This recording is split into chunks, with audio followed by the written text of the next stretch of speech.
Finally, after a year of grinding in the junk removal business, hauling everything from busted couches to hoarder houses, I cracked the code. What started as just another side hustle turned into a real business, but not without mistakes, headaches, and a whole lot of learning along the way.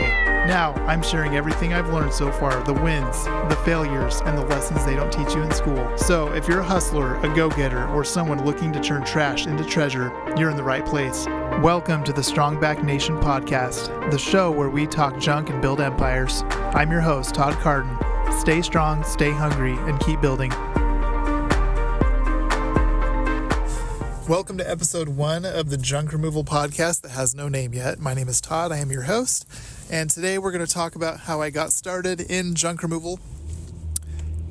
And I'm glad I'm starting this because I wanted to have a place where I had a voice of where I could kind of share some ideas and not get caught up in having to put out videos like on YouTube. And so the easiest way for me to do this, I thought, was, well, I'm on the road a lot. Let's just record while I'm driving as I'm just commuting back and forth.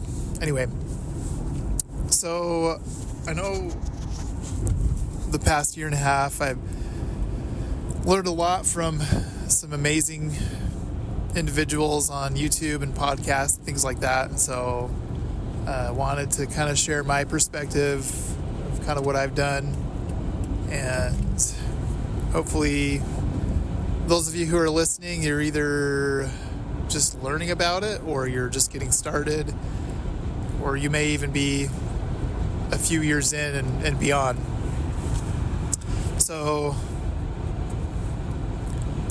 how I got started. So my background is in marketing, so I've been, like, my career, I've had marketing jobs on and off for the past 10 years, and then as of recent, the last 3 years of my corporate career was data. So I was a business intelligence analyst at Oracle, or Cerner, then it merged and became Oracle, and then for a health marketing agency for a few months. And then after that, I dived into junk removal. But in order to do that, I had to come up with a game plan. And so I educated myself a lot, most likely like you have done or are doing. And I kind of put together a plan of what I needed to do. So by the time it came to actually running it, I had a plan of what I needed to do. So what I did was, the job I had, they let me go, which I can get into another episode, kind of how that concluded. But basically by that point, I had a plan of what to do to keep the cash flow coming in, because I have 6 kids and I live on a property, and I had to immediately have a plan of what I needed to do. So during that time, I was still getting the junk removal business set up, the LLC and the bank account and all that kind of stuff, ordering hats and t-shirts and yard signs and just kind of doing all that stuff. So during that time, I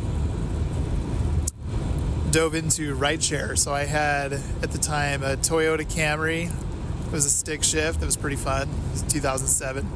And then a Honda Odyssey van. It's a 2013. And so I used both of those for rideshare. So what I did was I immediately just started driving Uber primarily to maintain the cash flow that I had kind of in my corporate jobs, which is kind of crazy to think about, because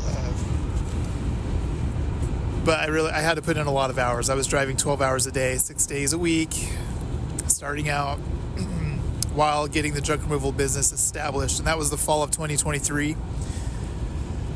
Once I kind of got established with the business, I was testing out different marketing tactics to get some leads coming in and appointments. And so once I did that, I was getting jobs here and there, getting comfortable with phone, taking phone calls and doing the job. And the job itself, the skill set you need a strong body, or you need, it's physically demanding on your body. So, but that, for me, that's not a problem. I quite enjoy that. I consider it my workout. But I was getting comfortable with the jobs, what I needed to do, how to handle the customers, how to enter their information. So I just started with Workies. They had a free version that I just entered their information, and then I just started doing jobs. So what I did was I was driving Uber. I would start at like 4 a.m, and then I'd go to like noon or maybe a little bit longer. And then what I did with the junk removal was I started scheduling jobs in the afternoon. So 3 to 5 p.m. would be the first job, and then 1 to 3 p.m. the second job, and so on. And so if I only had 1 or 2 jobs a day, at least I had guaranteed cash flow coming in from the rideshare, and then I could just do jobs in the afternoon. And so that kind of stabilized my income a little bit. I didn't have to just rely on the junk removal business, which is really unstable, like starting out, and just unpredictable. But rideshare, I could predict exactly how much money was going to come in and how many hours I needed to put in to hit my numbers that I needed to hit. So I was doing that, and then eventually spring came, March. I got a lot of marketing channels kind of started. I started out with Google local service ads, which can be kind of expensive if you don't know like the settings. I set it where I wouldn't pay more than $50 a lead. Before that, it was like crazy amount, like $80 and beyond. But there's a way you can adjust it where you can decrease the lead cost of the phone calls coming in. And I set it where I wouldn't take any appliance jobs or donations, anything like that. So just got to make sure your settings are dialed in with that. So that was one channel. And then I also did, what else did I do at that time? That was kind of the main one that I started out with. I did Yelp, it's like the free account, and then every now and again, a notification would come of somebody needing some junk removed in the area. So I'd occasionally just pay for the lead that way. So I got me some jobs going that way, and then I put out yard signs. And so I also, of course, got my website set up and all that kind of stuff. The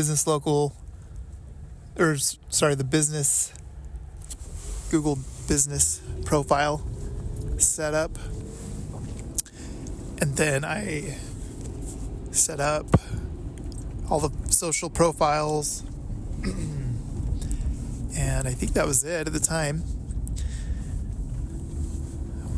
to get the leads coming in. So it really picked up in March, almost to full time pretty much, because I was running ads and leads were coming in. I got yard signs coming out. I got a basic sign ordered.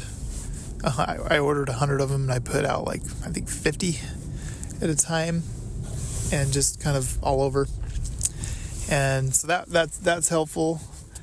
And so that was trickling in calls. And so collectively, the leads were coming in. So March picked up almost to full time, and then it just went up from there. All right, I'm back. I had to pause for a minute to take a phone call. So yeah, so it really took off in spring. I think that's what I was talking about. If I'm jumping around, sorry about that. March, April took off, and then so 80 to 100% of rideshare became 20% efforts in rideshare. So like I would mostly be doing junk removal during the day, and then just kind of on the side is what the rideshare ended up being. So what I did was I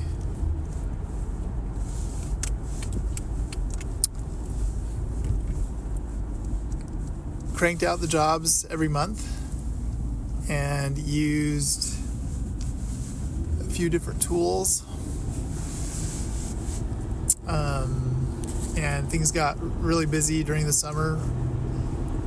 And then eventually, like in July, I didn't know this, but it kind of took hold on. Sorry, that was my window. But yeah, July kind of slowed down a little bit, and so I had to figure out what I needed to do there to get the momentum going again. So and part of that was the ad agency I was using, Perfect Click, which you may like or don't like. I think they're okay.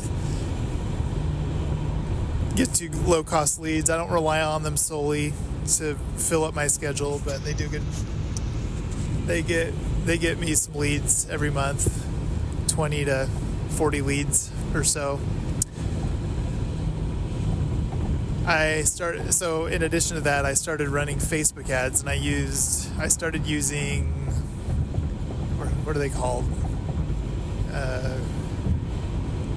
It's another agency. I'll have to figure out what their name is.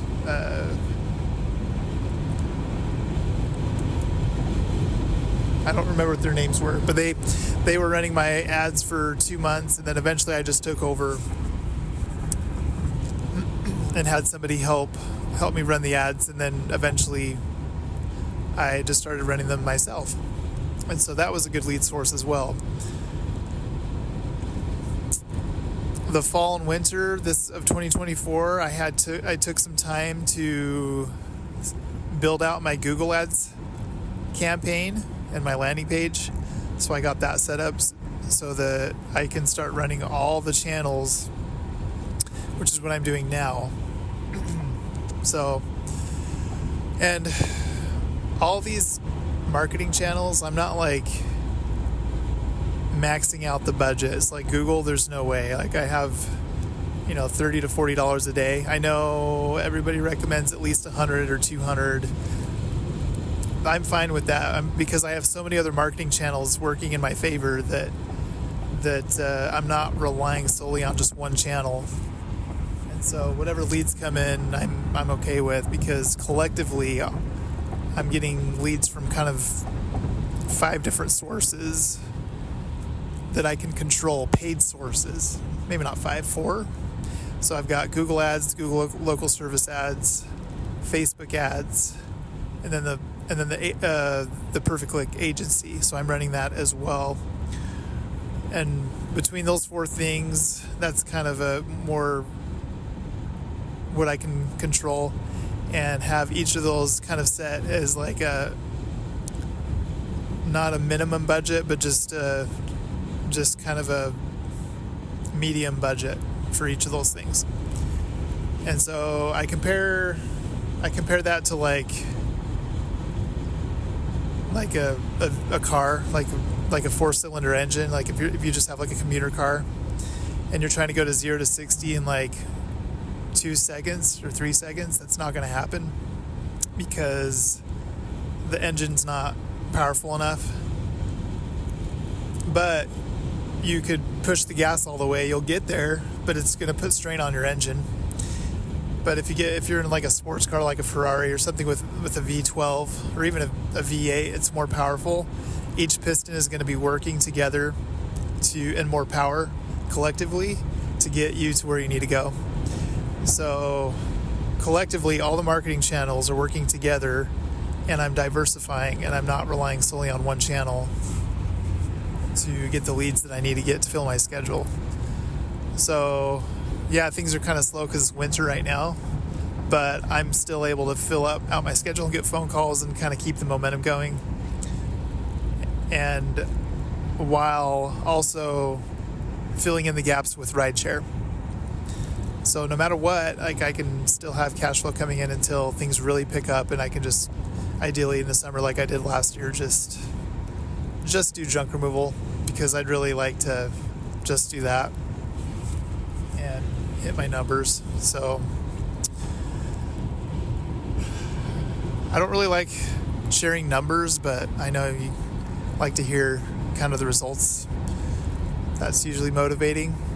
So my results aren't like earth-shattering of what I did last year, but it was enough to, pay the bills and support my family of 6 kids and just kind of what I have to pay for, which I was pretty happy with. So the junk business in 2024 generated $80,000, which is, anywhere from like $7,000 to $12,000 a month of gross revenue.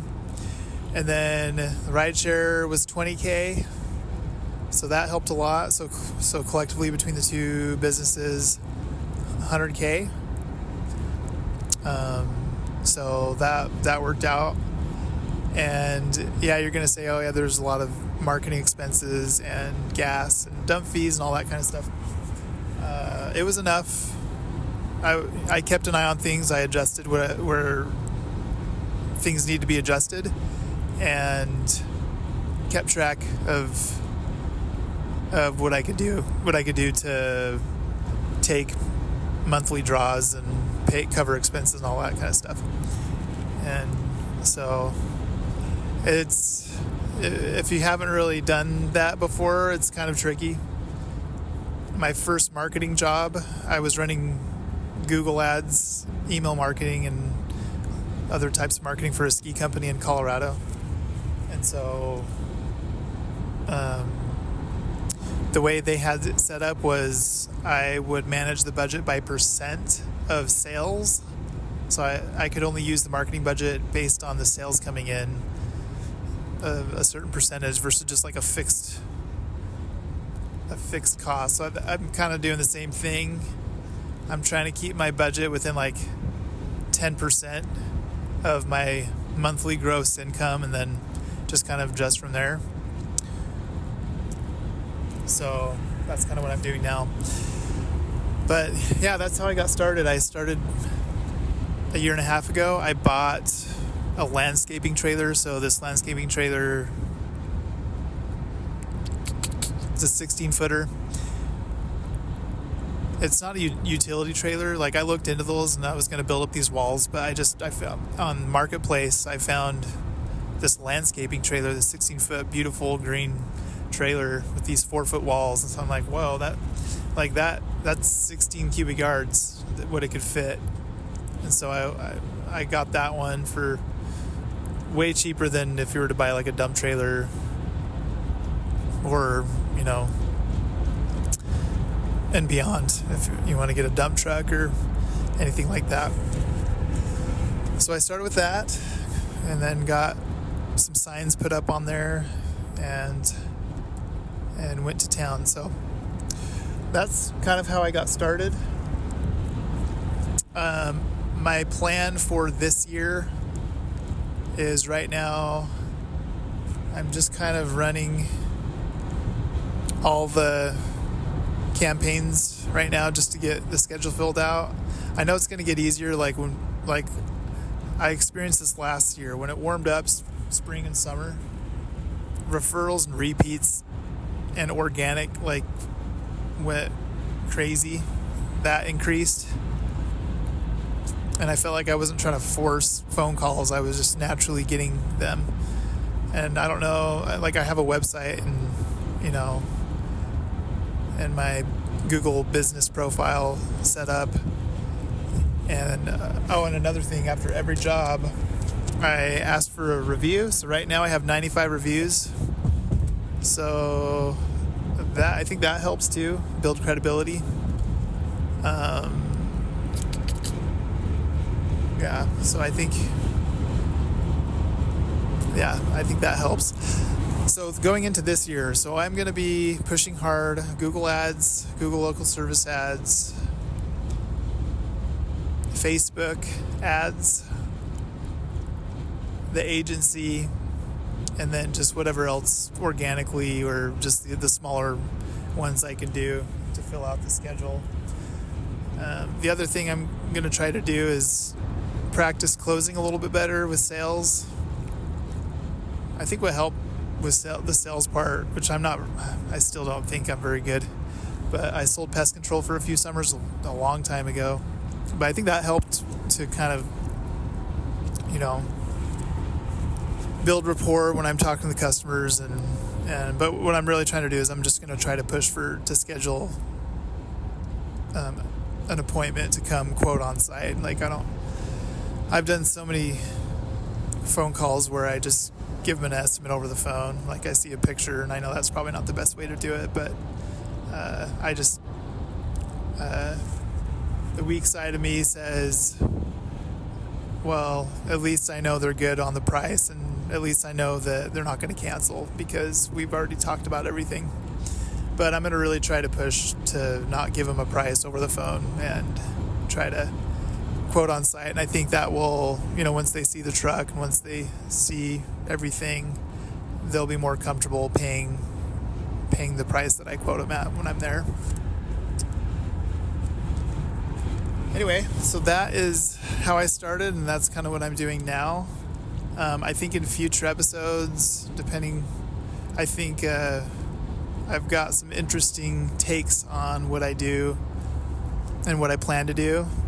Like right now I have 350 customers in my CRM, and this spring I'm planning to send a mass text out to everybody, just telling them hey, there's the spring cleaning route is in your area this week.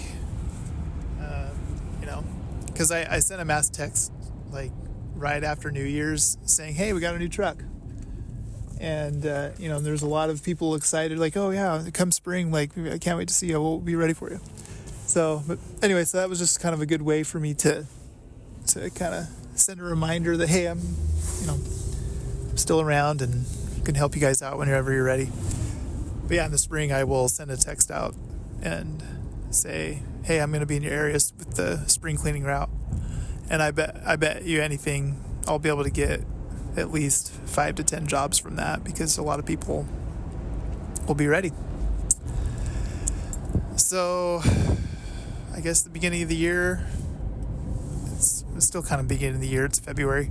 My goal for this year is 250,000. That's a lofty goal. It's just me.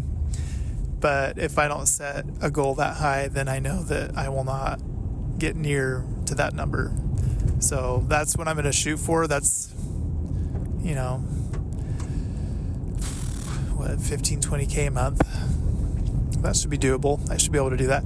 My goal, what makes it easy for me to try to hit that goal is I just focus daily on trying to hit numbers. So every day I'm okay, what do I need to do to hit $800 to $1,000 a day? And so this should be pretty easy because if I have 4 jobs a day at 250, or 200 even, 4 jobs, that's 800. And I know there's expenses and depending on where they're at, that's, you got to factor that into it. But that is my goal, and that is what I plan to do. I'll come up with a list of other things to talk about. I know there's a lot, from my perspective, from data, from marketing, and there's a lot of other things I'd like to talk about. One little thing I want to mention is, so when you're sending out a text campaign, if you've been running your business for a year and you have a database of customers already to remarket to, I've noticed, here's the little trick. If you're just starting out, make sure every customer, you talk to them like they're your best friend. And if you get every single person to just be your best friend with, and you send a text message, there's there's going to be 300 or however many people you have that year that's your best friend that just can't, that would love to hear from you, versus just, hey, my name's Todd, where's the couch, it's going to be this much, have a good day. I mean, if you treat every customer like that, then you're going to send a text message to everybody, and they're like, more than almost at least half of them are just going to be like, unsubscribe. Like, I don't really know who you are. Oh yeah, you're that person. I think you came that like 3 months ago or 6 months ago. But if you're to treat every customer like like you care about them and they're your best friend, then you're going to have way more success with the marketing, the communication that you put out to all your customers. And it's going to build value, build your brand, build reputation. And that's all I got. So until next time, hopefully that's helpful. I think it's fun for me because, like, I'm not really doing anything in the truck, just driving. I'm in the truck a lot, just driving a lot. And I get kind of tired of just listening to the same stuff over and over and pass the time. So hopefully that'll pass the time for you too. And we'll see you next time.